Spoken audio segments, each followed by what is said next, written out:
السلام على أخ الحسين أبا الفضل العباس. السلام على خدام الحسين ورحمة الله وبركاته.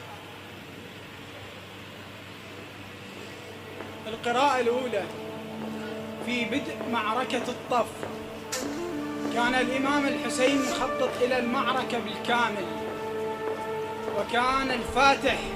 إلى المعركة علي الأكبر، وكان أبا الفضل العباس يقول: مولاي أبا عبد الله، إذن لي أن أخذ دور علي الأكبر.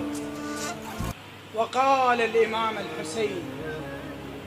لا عباس، وقتك من يجي وقته، هستوى بدا الطف وانا خططته، علي الأكبر يطب قبلك، علي لا تخاف،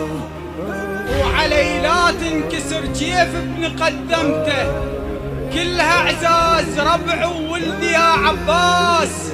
اقدم ياهم منكم قلبه حيرته، ما ترضاها بينا يسولف التاريخ، اخر ولده قدم ناس ناصرته، انا وانت ما ترضاها بينا يسولف التاريخ، أخر ولده قدم ناس ناصرته، أنا وإنت نخلق للحرب قانون، القائد كون يبدي بأعز عايلته، أنا وإنت نخلق للحرب قانون،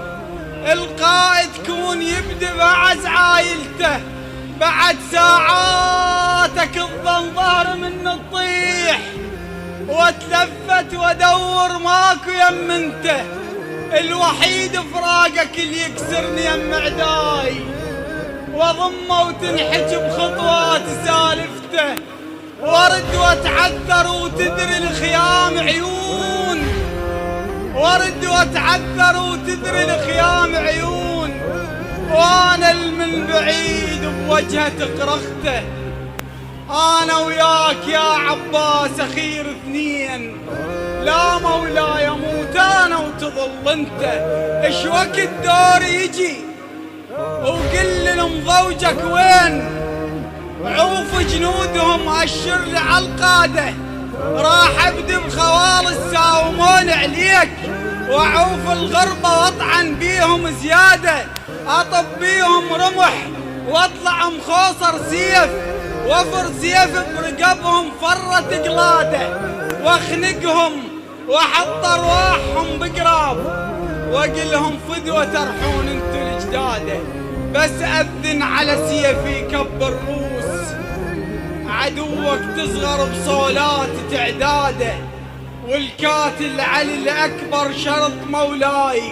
قبل ما ذبح شوفه مذبح اولاده، والكاتل علي الأكبر شرط مولاي، قبل ما ذبح شوفه مذبح أولاده، أموت بموتهم والنوبة رد عليه، بظهر السيف ذبح اليمك تماده، أعرفك حار أبرد هيبة السادة، وقال الإمام الحسين: أعرفك حار أبرد هيبة السادة، اجا دورك بعد هالسبرد واحمل، اعرفك يا بن ذيك المرة المتفشل، سلاما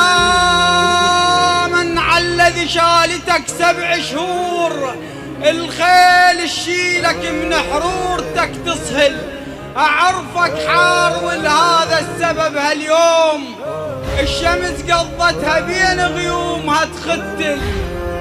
اعرفك حار ولهذا السبب هاليوم الشمس قضتها بين غيومها تختل، وقبل ما تروح راح تروح روح وياك،